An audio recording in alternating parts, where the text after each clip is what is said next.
Staffordshire's had a whole crop of flying saucers. Spots in the sky, lights in the sky, strange things.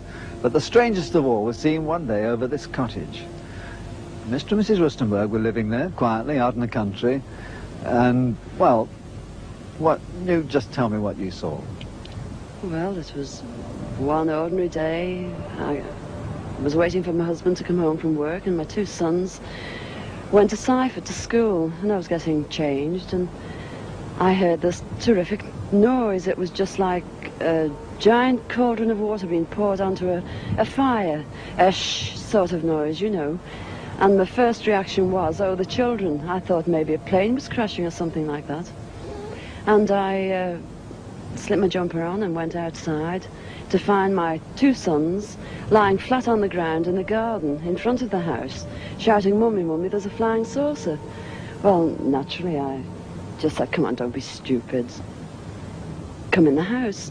But felt sort of a strange sensation.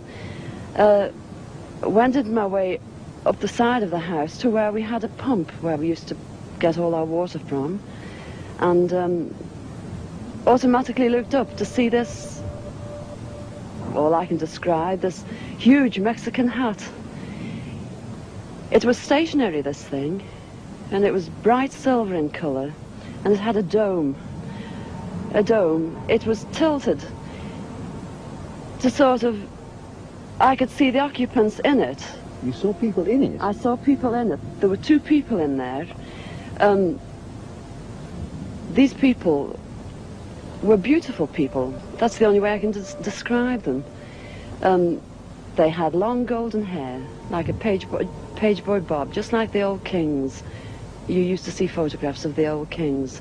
And the colour of the hair was golden. Now, I was really... What were they dressed in? They had a sort of a polo neck jumper affair, like a ski top suit, in pale blue. Now, these people weren't sat behind, one behind the other. They were sat together, but this, whatever it was tilted so that I could see them and they could see me. Were you looking at them through windows, through portholes, or what? No, not portholes. It was just sort of like a cockpit, I suppose, that had this perspex or glass or whatever it was. They could see me anyway, and I could see them. And they had beautiful faces. I shall never forget their faces as long as I live.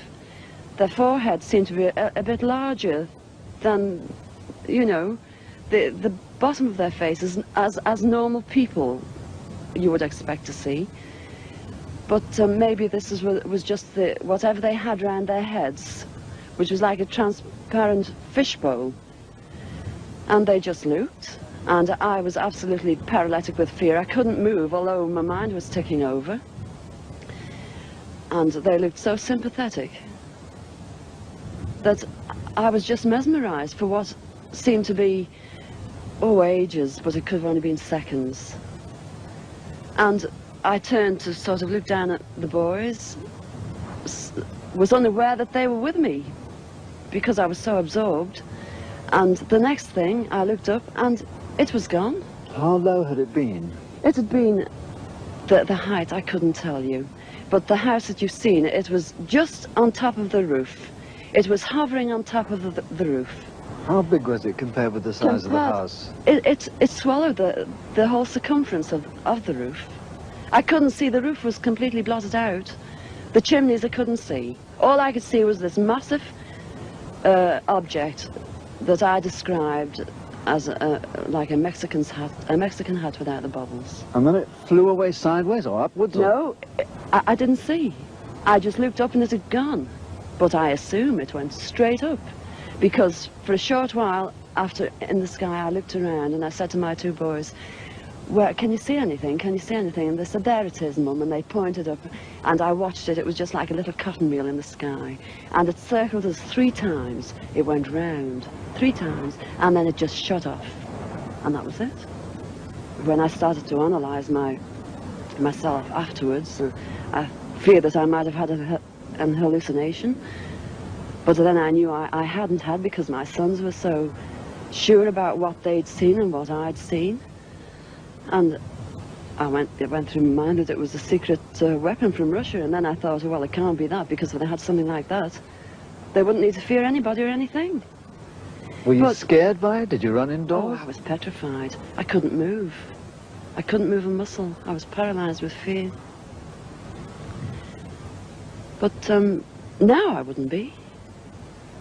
Because now, when I look back, you know, I think, what an amazing thing to have happened, and for me to have seen it.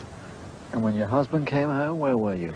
Well, when my husband came home from the office, I was locked in the house with my children, under a big kitchen table that we were using. Under the table? Under the table, yes. It's funny now when I look back, you know, it sounds absolutely ridiculous, but this is the truth. This happened. And that's it. We were ridiculed. It was very embarrassing at the time, and people, they possibly thought, oh, she's a nutter. But, you know, who cares? This is something that happened to me, and I'm a practically minded person, and that's it.